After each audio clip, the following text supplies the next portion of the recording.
Il va m'amener ailleurs dans ma pensée, dans ma perception, et je deviens quelqu'un d'autre. Et effectivement, comme je suis décalé et sorti de moi-même, moi, j'adore cette expression, je suis hors de moi, tu vois. Être hors de soi, ça j'adore, putain, il m'a mis hors de moi, tu vois.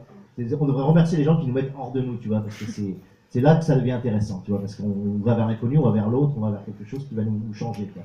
Et les personnages nous arrachent à nous-mêmes et nous amènent à vivre des choses différentes et nous changent, tu vois. Moi, la Horde m'a beaucoup changé parce que les personnages m'ont tiré à l'extérieur. Ce qui est marrant, c'est qu'au départ, tu les construis, et après, c'est eux qui te sortent de tes rails. C'est eux qui te sortent de ce que t'es, tu vois. Et c'est eux qui t'aident à devenir quelqu'un d'autre, tu vois. Et ça, c'est un peu le miracle. Les gens, ils n'écrivent pas, comprennent pas ce truc-là. Ils disent, ouais, maintenant, c'est toi qui fais le personnage et tout.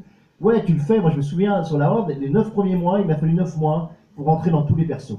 À partir du 9e mois, j'étais tellement dedans que c'est eux qui décidaient de comment ils allaient réagir à telle ou telle scène. Je savais les scènes, et j'avais plus besoin de réfléchir, c'est Golgoth qui réagissait à la scène, tu vois. C'est Caracol qui réagissait à la scène, c'est Sop qui réagissait à la scène, tu vois. Et donc, c'est génial parce que tu deviens toi-même, ce qu'on appelle polyphrénique, c'est-à-dire, comme on dit, schizophrénique, c'est-à-dire que tu deviens plusieurs esprits à la fois, et que tu deviens plusieurs personnes à la fois. Mais c'est pareil sur des comédiens, tu vois, c'est le même travail que le comédien. Donc oui, il se passe quelque chose de très particulier, tu vois, c'est là-dessus. Ça, c'est évident. Moi, je trouve que personne l'a mieux dit que Antonin Artaud là-dessus, quoi. Quand il a parlé du travail d'un comédien de théâtre et qui dit « Nous sommes des athlètes affectifs », tu vois. Il dit « Le comédien est un athlète affectif ». Et ben moi, je vais vous le dire, un écrivain, c'est exactement ça. Et c'est exactement pour ça, c'est si difficile de faire un livre, si épuisant, si crevant, si bouffniaque que tu peux imaginer. C'est que c'est de l'athlétisme. Mais c'est un athlétisme affectif, émotionnel, sensitif. C'est-à-dire que tu vas puiser sans arrêt dans tes souvenirs d'enfance, sans arrêt dans tes histoires d'amour, sans arrêt dans les choses les plus intenses que tu as vécues pour pouvoir écrire, quoi, tu vois. Et ça te bouffe, quoi. Ça te bouffe la colère que t'avais machin, ça te bouffe tout, quoi, tu vois. Le passage que lit Emmerich, bah, j'ai été chercher dans mes histoires d'amour, évidemment, tu vois.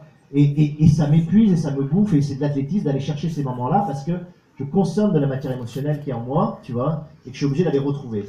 Et donc je suis obligé de me remettre pendant tout le moment où j'écris ce passage-là, qui peut durer 5, 6 heures, 10 heures, il faut que je sois à nouveau dans ces histoires d'amour. Et en plus, la particularité, c'est que c'est pas de la biographie pure, c'est de la biographie torturée, métamorphosée, tordue par le personnage lui-même, tu vois. Donc c'est un mélange d'imaginaire et de mémoire, tu vois. C'est un mélange de biographie, de passé et de projection, tu vois. Donc c'est un truc très bizarre, très tordu, tu vois, et qui t'éprouve beaucoup, voilà. C'est pour ça que, voilà, moi je fais peu de romans, machin, parce que ça te bouffe, voilà, c'est du taf, c'est du taf affectif, voilà.